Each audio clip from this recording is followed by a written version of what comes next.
Patriarcas e Profetas. Capítulo 26. Do Mar Vermelho ao Sinai. Do Mar Vermelho, as hostes de Israel puseram-se novamente a viajar, guiados pela coluna de nuvem. O cenário em redor deles era o mais fastidioso. Montanhas áridas, de aspecto desolador, planícies estéreis, e o mar estendendo-se ao longe, com as praias juncadas dos corpos de seus inimigos. Estavam, contudo, cheios de alegria, conscientes de sua liberdade, e silenciara todo pensamento de descontentamento. Mas durante 3 dias, enquanto viajavam, não puderam achar água. O suprimento que tinham trazido consigo estava esgotado. Nada havia para lhes acalmar a sede ardente, enquanto se arrastavam fatigadamente pelas planícies queimadas de sol. Moisés, que estava familiarizado com esta região, sabia o que os outros ignoravam, ou seja, que em Mara, a mais próxima estação, onde se poderiam encontrar fontes, as águas eram impróprias para o uso. Com ansiedade intensa, observava a nuvem que os guiava. Com o coração a bater-se, ouviu-se alegre aclamação. Água! Água! A repercutir ao longo do séquito. Homens, mulheres e crianças, em alegre precipitação, apinharam-se junto à fonte, quando eis, irrompe da hoste um grito de angústia. A água era amarga. Em seu terror e desespero, censuraram a Moisés por tê-los guiado por aquele caminho. Não se lembrando de que a presença divina naquela nuvem misteriosa o estivera guiando, bem como a eles mesmos. Em sua dor e angústia, Moisés fez o que eles haviam deixado de fazer. Clamou fervorosamente a Deus, pedindo auxílio. E o Senhor mostrou-lhe um lenho que lançou nas águas, e as águas se tornaram doces. Êxodo capítulo 15, verso 25. Ali foi feita a Israel, por intermédio de Moisés, esta promessa: Se ouvires atento a voz do Senhor teu Deus, e obrares o que é reto diante dos seus olhos, e inclinares os teus ouvidos aos seus mandamentos, e guardares todos os seus estatutos, nenhuma das enfermidades porei sobre ti, que pus sobre o Egito, porque eu sou o Senhor que te sara. Êxodo capítulo 15, verso 26. De Mara, o povo jornadeou para Elim, onde encontraram 12 fontes de água e 70 palmeiras. Ali permaneceram vários dias, antes de entrarem no deserto de Sim. Quando fez 1 mês que se achavam ausentes do Egito, fizeram seu primeiro acampamento no deserto. O suprimento de provisões começara agora a escassear. Era insuficiente a erva do deserto, e seus rebanhos estavam diminuindo. Como se deveria suprir o alimento para aquelas vastas multidões? Dúvidas enchiam-lhes o coração, e de novo murmuraram. Mesmo os príncipes e anciãos do povo se uniram nas queixas contra aqueles dirigentes que por Deus tinham sido designados. Quem dera que nós morrêssemos por mão do Senhor na terra do Egito, quando estávamos sentados junto às panelas de carne, quando comíamos pão até fartar, porque nos tendes tirado para este deserto, para matardes de fome a toda esta multidão. Êxodo capítulo 16, verso 3. Não havia por enquanto sofrido fome. Suas necessidades presentes eram supridas, mas temiam pelo futuro. Não podiam compreender como essas extensas multidões deveriam manter-se em suas viagens pelo deserto, e em imaginação viam seus filhos a perecer de fome. O Senhor permitiu que as dificuldades os rodeassem e escasseasse o suprimento de alimentos, para que seu coração pudesse volver-se àquele que até ali lhes havia sido o libertador. Se em sua necessidade o invocassem, ele ainda lhes concederia sinais manifestos de seu amor e cuidados.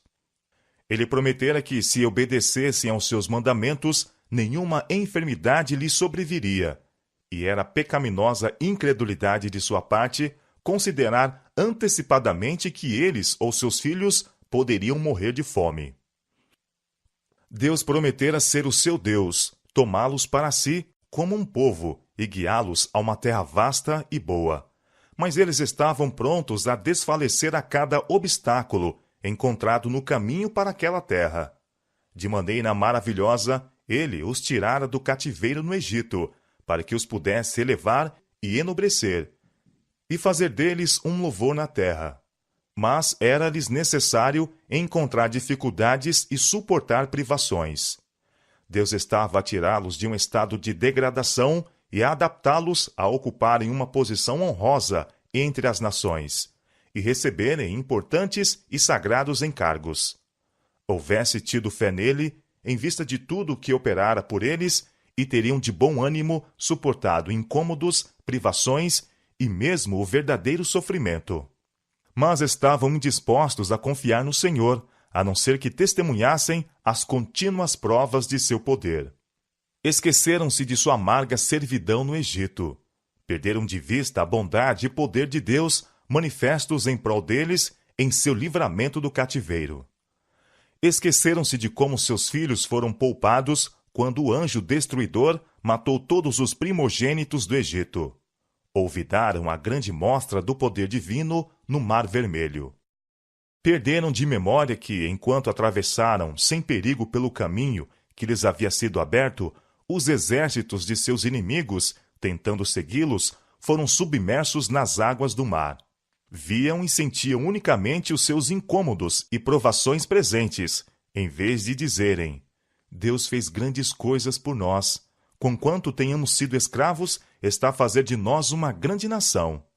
Falavam eles das agruras do caminho e consideravam quando terminaria sua cansativa peregrinação. A história da vida de Israel no deserto foi registrada para o benefício do Israel de Deus até o final do tempo. O registro do trato de Deus aos errantes no deserto, em todas as suas marchas, de um lado para o outro, em sua exposição à fome, sede e cansaço, e nas notáveis manifestações de seu poder, em auxílio deles, acha-se repleto de advertências e instruções para o seu povo em todos os tempos. A experiência variada dos hebreus era uma escola preparatória para o seu lar prometido em Canaã. Deus quer que seu povo, nestes dias, reveja com humilde coração e espírito dócil as provações pelas quais passou o antigo Israel, a fim de que possa instruir-se em seu preparo para a Canaã celestial.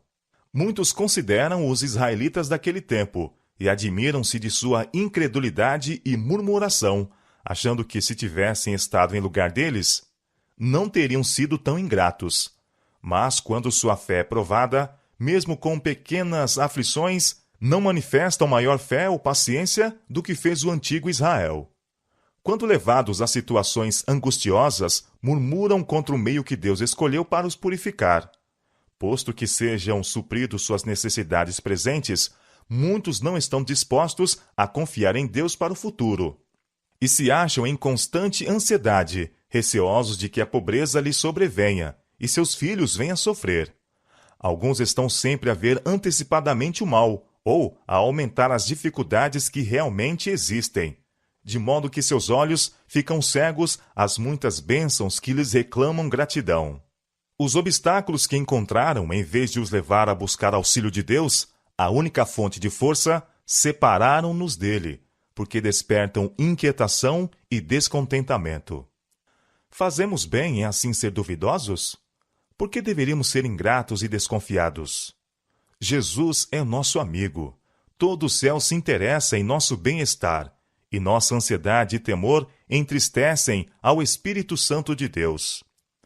Não devemos condescender com cuidados que apenas nos impacientem e fadiguem, mas não nos auxiliam a suportar as provações. Nenhum lugar deve dar-se àquela desconfiança para com Deus, a qual nos leva a fazer dos preparativos para as futuras necessidades a principal preocupação da vida, como se nossa felicidade consistisse nessas coisas terrenas. Não é a vontade de Deus que seu povo se sobrecarregue de cuidados. Nosso Senhor, porém, não nos diz que não há perigos em nosso caminho. Não se propõe tirar seu povo do mundo de pecado e mal, mas aponta-nos um refúgio que nunca falha. Convida o cansado e carregados de cuidados. Vinde a mim, todos os que estáis cansados e oprimidos, e eu vos aliviarei. deponde o jugo da ansiedade e cuidados mundanos que vos impusestes, e tomai sobre vós o meu jugo, e aprendei de mim, que sou manso e humilde de coração, e encontrareis descanso para as vossas almas. São Mateus capítulo 11, versos 28 e 29. Podemos encontrar descanso e paz em Deus, lançando sobre Ele todos os nossos cuidados, pois Ele cuida de nós. 1 São Pedro, capítulo 5, verso 7. Diz o apóstolo Paulo: Vede, irmãos, que nunca haja em qualquer de vós um coração mau e infiel, para se apartar do Deus vivo. Hebreus capítulo 3, verso 12. Em vista de tudo que Deus tem feito por nós, nossa fé deve ser forte, ativa e duradoura. Em vez de murmurarmos e queixarmos, a expressão de nosso coração deve ser: Bendize, ó minha alma, ao Senhor, e tudo quanto há em mim, bendiga o seu santo nome. Bendize, ó minha alma, ao Senhor, e não te esqueça de nenhum de seus benefícios. Salmo capítulo 103, versos 1 e 2. Deus não se esquecia das necessidades de Israel. Disse a seu guia: Eis que vos farei chover pão dos céus. E foram dadas instruções para que o povo apanhasse uma porção para cada dia, e porção dupla no sexto dia, para que se pudesse manter a sagrada observância do sábado. Moisés afirmou à congregação que suas necessidades haviam de ser supridas. Isso será quando o Senhor, à tarde, vos der carne para comer, e pela manhã pão a fartar. E acrescentou: Quem somos nós? As vossas murmurações não são contra nós, mas sim contra o Senhor. Mandou ainda Arão dizer-lhes: Chegai-vos para diante do Senhor, porque ouviu as vossas murmurações. Enquanto Arão estava a falar, eles se viraram para o deserto, e eis que a glória do Senhor apareceu na nuvem. Êxodo capítulo 16, versos 8 a 10. Um esplendor qual nunca antes haviam testemunhado simbolizava a presença divina. Por meio de manifestações que se dirigiam aos seus sentidos, deviam obter conhecimento de Deus. Devia ensinar-se-lhes que o Altíssimo, e não meramente o homem Moisés, era seu dirigente, a fim de que temessem o seu nome e lhe obedecessem à voz. Ao cair da noite, o acampamento foi rodeado de vastos bandos de codornizes, bastantes para suprirem toda a multidão. Pela manhã jazia na superfície do solo uma coisa miúda, redonda, miúda como a geada. Era como semente de coentro branco. O povo chamou-o maná. Disse Moisés: Este é o pão que o Senhor vos deu para comer. Êxodo capítulo 16, verso 14 e 15 e verso 31. O povo apanhou o maná e viu que havia um suprimento abundante para todos. Em moinhos o moía, ou num grau o pisava, e em panelas o cozia, e dele fazia bolos. Era seu sabor como bolos de mel. Números capítulo 11, verso 8 e Êxodo capítulo 16, verso 31. Determinou-se-lhes apanhar diariamente um gomer, aproximadamente 3 litros, para cada pessoa, e dele não deveriam deixar para a manhã seguinte. Alguns tentaram guardar uma porção até o dia seguinte, mas achou-se então estar impróprio para alimento. A provisão para o dia deveria ser colhida na manhã, pois tudo o que ficava no solo derretia-se com o sol. No colher o maná, verificou-se que alguns obtinham mais e alguns menos do que a quantidade estipulada. Mas, medindo com gomer, não sobejava ao que colhera muito, nem faltava ao que colhera pouco. Êxodo capítulo 16, verso 18. Uma explicação dessa passagem, bem como uma lição prática da mesma, é dada pelo apóstolo Paulo em sua segunda epístola aos Coríntios. Diz ele: Não digo isto para que os outros tenham alívio, e vós opressão, mas para a igualdade. Neste tempo presente, a vossa abundância supra a falta dos outros, para que também a sua abundância supra a vossa falta, e haja igualdade. Como está escrito: O que muito colheu não teve demais, e o que pouco não teve de menos. 2 Coríntios capítulo 8, versos 13 a 15. No sexto dia, o povo colhia 2 gômeres para cada pessoa. Os príncipes foram apressadamente informar a Moisés do que se havia feito. Sua resposta foi: isto é o que o Senhor tem dito. Amanhã é repouso, o santo sábado do Senhor. O que quiserdes cozer no forno, cozei-o, e o que quiserdes cozer em água, cozei-o em água, e tudo que sobejar, ponde em guarda até amanhã. Assim fizeram, e acharam que ficara inalterado. E Moisés disse: comei-o hoje, porquanto hoje é o sábado do Senhor. Hoje não achareis no campo. 6 dias o colhereis, mas o 7º dia é o sábado, nele não haverá. Deus exige que seu santo dia seja observado hoje de maneira tão sagrada como no tempo de Israel. A ordem dada aos hebreus deve ser considerada por todos os cristãos como um mandado de Jeová. Deve fazer-se do dia anterior ao sábado um dia de preparação, a fim de que tudo possa estar em prontidão para suas horas sagradas. Em caso algum, devemos permitir que nossas ocupações usurpem o tempo santo. Deus determinou que se cuidasse dos doentes e sofredores. O trabalho exigido para lhes proporcionar conforto é uma obra de misericórdia, e não é violação do sábado. Mas todo trabalho desnecessário deve ser evitado. Muitos descuidadamente deixam até o princípio do sábado pequenas coisas que poderiam ter sido feitas no dia de preparação. Isto não deve ser assim. O trabalho que é negligenciado até o início do sábado deve ficar por fazer-se até que haja passado este dia. Esta maneira de proceder pode auxiliar a memória daqueles que são inconsiderados e torná-los cuidadosos no fazerem seu trabalho nos 6 dias, a isto destinados. Cada semana, durante sua longa peregrinação no deserto, os israelitas testemunharam tríplice milagre, destinado a impressionar-lhes o espírito com a santidade do sábado. Uma dobrada quantidade de maná caía no 6º dia, nada caía no 7º, e a porção necessária para o sábado conservava-se fresca e pura, enquanto qualquer quantidade que se deixava de um dia para o outro, em outra ocasião, se tornava imprópria para o uso. Nas circunstâncias que se ligam à concessão do maná, temos prova concludente de que o sábado não foi instituído, conforme muitos pretendem, quando a lei foi dada no Sinai. Antes de chegarem os israelitas ao Sinai, compreendiam ser-lhes obrigatório o sábado. Sendo obrigados a recolher toda sexta-feira dupla porção de maná, como preparo para o sábado, no qual nada caía, a natureza sagrada do dia de repouso os impressionava continuamente. E quando alguns dentre o povo saíram no sábado para apanharem maná, o Senhor perguntou: até quando recusareis guardar os meus mandamentos e as minhas leis? Comeram os filhos de Israel maná 40 anos, até que entraram em terra habitada. Comeram maná até que chegaram aos termos da terra de Canaã. Êxodo capítulo 16, verso 35. Durante 40 anos, por meio desta maravilhosa provisão, trazia-se-lhes diariamente à lembrança o cuidado infalível e o terno amor de Deus. Segundo as palavras do salmista, Deus lhe deu do trigo do céu. Cada um comeu o pão dos anjos. Isto é, alimento que lhes foi provido pelos anjos. Salmo capítulo 78, versos 24 e 25.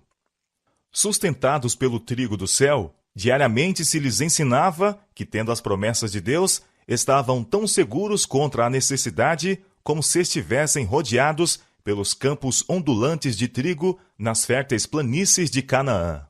O maná, caindo do céu para o sustento de Israel, era um tipo daquele que veio de Deus para dar vida ao mundo. Disse Jesus: Eu sou o pão da vida. Vossos pais comeram o maná no deserto e morreram. Esse é o pão que desce do céu. Se alguém comer desse pão, viverá para sempre. E o pão que eu der é a minha carne, que eu darei pela vida do mundo. São João capítulo 6, versos 48 a 51. E entre as promessas de bênçãos ao povo de Deus na vida futura, está escrito: Ao que vencer, darei eu a comer do maná escondido. Apocalipse capítulo 2, verso 17. Depois de partir do deserto de Sim, os israelitas acamparam-se em Refidim. Ali não havia água, e de novo não confiaram na providência de Deus. Em sua cegueira e presunção, o povo chegou-se a Moisés com a exigência: dá-nos água para beber? Mas a paciência não lhe faltou. Por que contendeis comigo? Disse. Por que tentais ao Senhor?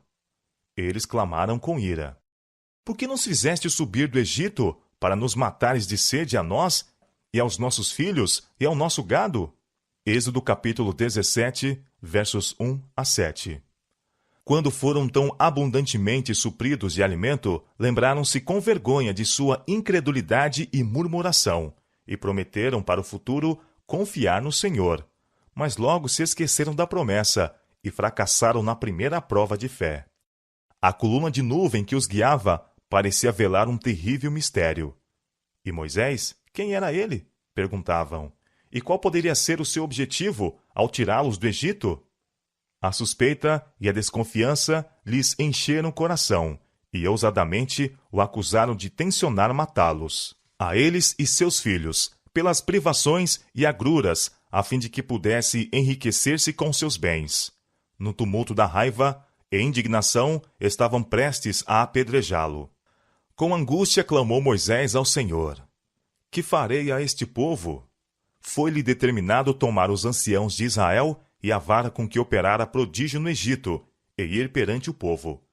E o Senhor lhe disse: eis que eu estarei ali, diante de ti, sobre a rocha, em Horebe, e tu ferirás a rocha, e dela sairão águas, e o povo beberá. Ele obedeceu, e as águas irromperam como uma torrente viva que abundantemente supriu o acampamento. Em vez de mandar Moisés levantar a vara e invocar alguma praga terrível semelhante àquelas do Egito, sobre os chefes daquela ímpia murmuração, o Senhor, em sua grande misericórdia, fez da vara seu instrumento para operar o livramento do povo. Fendeu as penhas no deserto e deu-lhes de beber como de grandes abismos. Fez sair fontes da rocha e fez correr água como rios. Salmo capítulo 78, versos 15 e 16. Moisés feriu a rocha, mas era o Filho de Deus, que velado na coluna de nuvem, estava ao lado de Moisés e fazia correr a água doadora de vida. Não somente Moisés e os anciãos, mas toda a congregação, que permanecia à distância, viram a glória do Senhor. Fosse, porém, removida a nuvem, e teriam sido mortos pelo terrível fulgor daquele que nela habitava. Em sua sede, o povo tentara a Deus, dizendo: está o Senhor no meio de nós ou não? Se Deus nos trouxe aqui, por que não nos dá água assim como nos deu pão? A incredulidade assim manifesta era criminosa, e Moisés receou que o juízo de Deus repousasse sobre eles. E ele chamou aquele lugar pelo nome de Massá, tentação, e Meribá, contenda, em lembrança de seu pecado. Um novo perigo os ameaçava agora. Por causa de sua murmuração contra ele, o Senhor permitiu que fossem atacados pelos inimigos. Os amalequitas, tribo feroz e guerreira que habitava aquela região, saíram contra eles e feriram aqueles que, desfalecidos e cansados, tinham ficado na retaguarda. Moisés, sabendo que a totalidade do povo não estava preparada para a batalha, ordenou a Josué que escolhesse das diferentes tribos um corpo de soldados e os guiasse na manhã seguinte contra o inimigo, enquanto ele próprio estaria em um ponto eminente próximo, com a vara de Deus na mão. Em conformidade com isto, no dia seguinte, Josué e seu grupo atacaram o inimigo, enquanto Moisés, Arão e Hur estavam estacionados em uma colina sobranceira ao campo de batalha. Com os braços estendidos para o céu e segurando a vara de Deus em sua destra, Moisés orava pelo êxito das armas de Israel. Com o prosseguimento da batalha, observou-se que, enquanto suas mãos estavam estendidas para cima, Israel prevalecia, mas quando se abaixavam, o inimigo era vitorioso. Cansando-se Moisés, Arão e Hur lhe ampararam as mãos até o pôr do sol, quando o inimigo foi posto em fuga. Apoiando Arão e Hur, as mãos de Moisés mostravam ao povo o dever de ampará-lo em seu árduo trabalho, enquanto de Deus recebia a palavra para lhes falar. E o ato de Moisés também era significativo, mostrando que Deus tinha o seu destino em suas mãos. Enquanto nele depositassem confiança, por eles combateria e lhes subjugaria os inimigos. Mas quando se deixassem de apegar a ele e confiassem em sua própria força, seria mesmo mais fracos do que os que não tinham conhecimento de Deus, e seus inimigos prevaleceriam contra eles.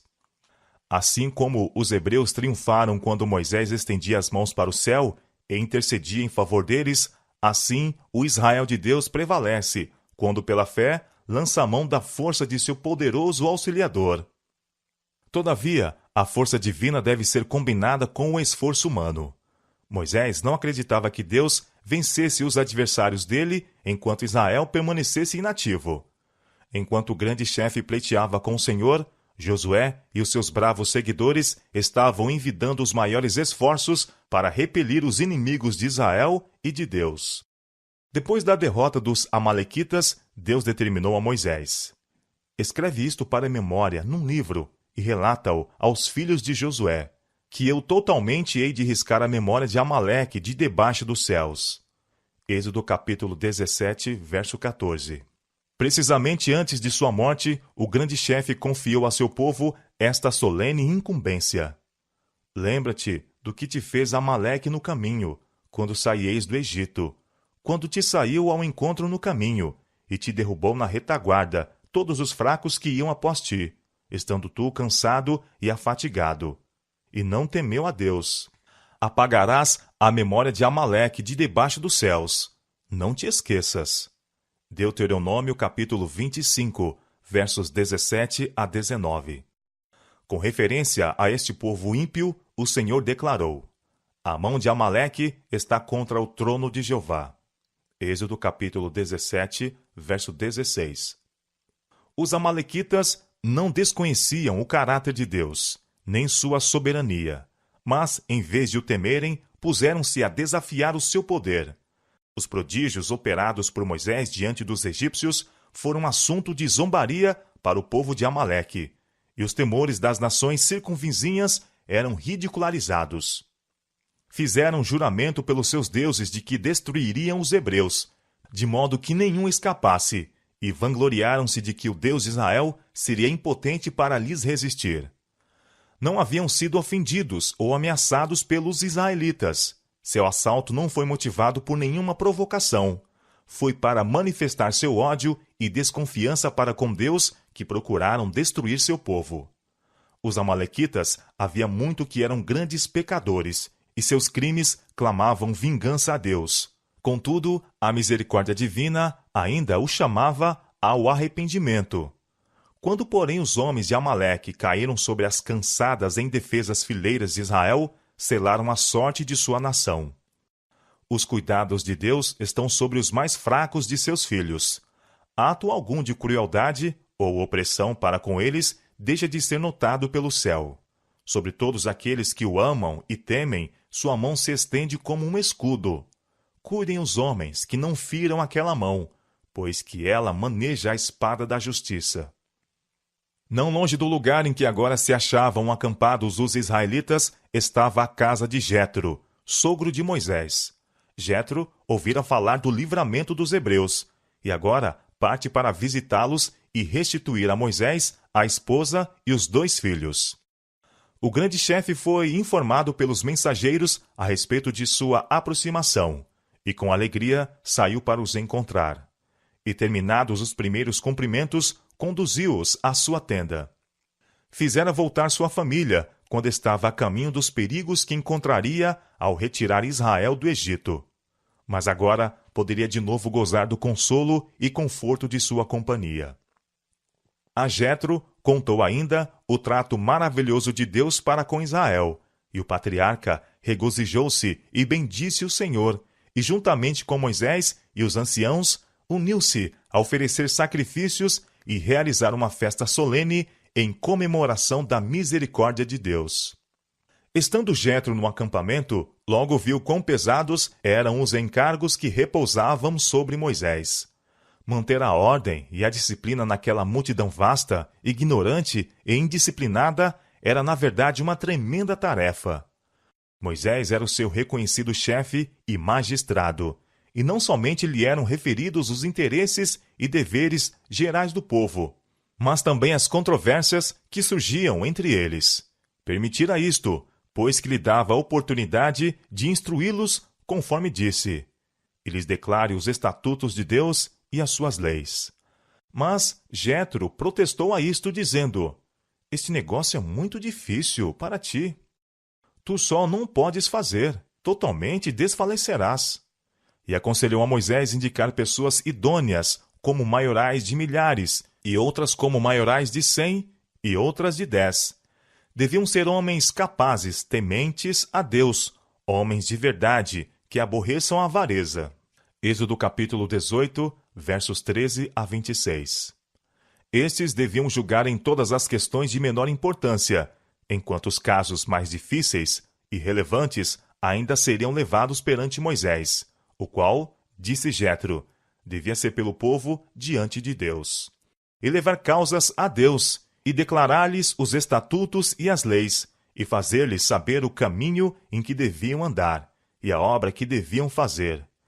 Este conselho foi aceito, e não somente trouxe alívio a Moisés, mas teve como resultado estabelecer uma ordem mais perfeita entre o povo. O Senhor havia honrado a Moisés grandemente, e operara prodígios pela sua mão. Mas o fato de que fora escolhido para instruir a outros não o levou a concluir que ele próprio não necessitava de instrução. O escolhido dirigente de Israel ouviu alegremente as sugestões do piedoso sacerdote de Midian e adotou-lhe o plano como uma sábia disposição. De Refidim, o povo continuou viagem, seguindo o movimento da coluna de nuvem.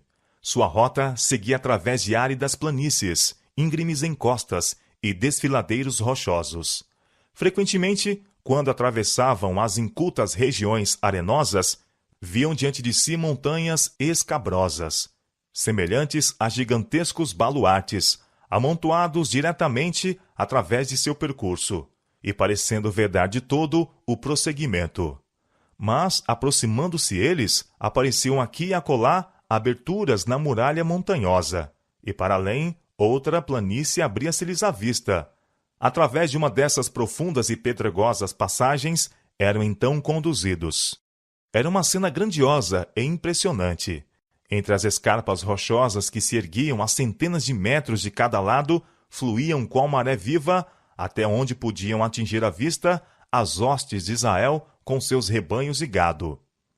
E agora, diante deles, com solene majestade, erguia o Monte Sinai, a fronte maciça.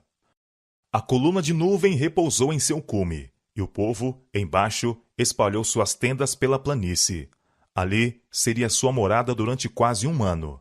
À noite, a coluna de fogo assegurou-lhes a proteção divina, e enquanto estavam entregues ao sono, o pão do céu caía suavemente sobre o acampamento. A aurora dourava a crista negra das montanhas, e os áureos raios do sol penetravam nas profundas gargantas, parecendo-se a esses cansados viajores com os raios de misericórdia procedente do trono de Deus. De todos os lados, extensas colinas pedregosas pareciam, em sua solitária grandeza, falar de permanência e majestade eternas. Ali tinha o espírito a impressão de solenidade e de respeitoso temor. O homem era levado a sentir sua ignorância e fraqueza na presença daquele que pesou os montes e os outeiros em balanças. Isaías capítulo 40, verso 12. Ali deveria Israel receber a revelação mais maravilhosa que por Deus já foi feita aos homens. Ali o Senhor reunira seu povo para que os pudesse impressionar com a santidade de seus mandamentos, declarando de viva voz a sua santa lei. Grandes e radicais mudanças deviam operar-se neles, pois que a influência degradante da servidão e a prolongada associação com a idolatria lhes haviam deixado seus traços nos hábitos e caráter. Deus estava a agir a fim de erguê-los a um nível moral mais elevado, outorgando-lhes um conhecimento de si mesmo.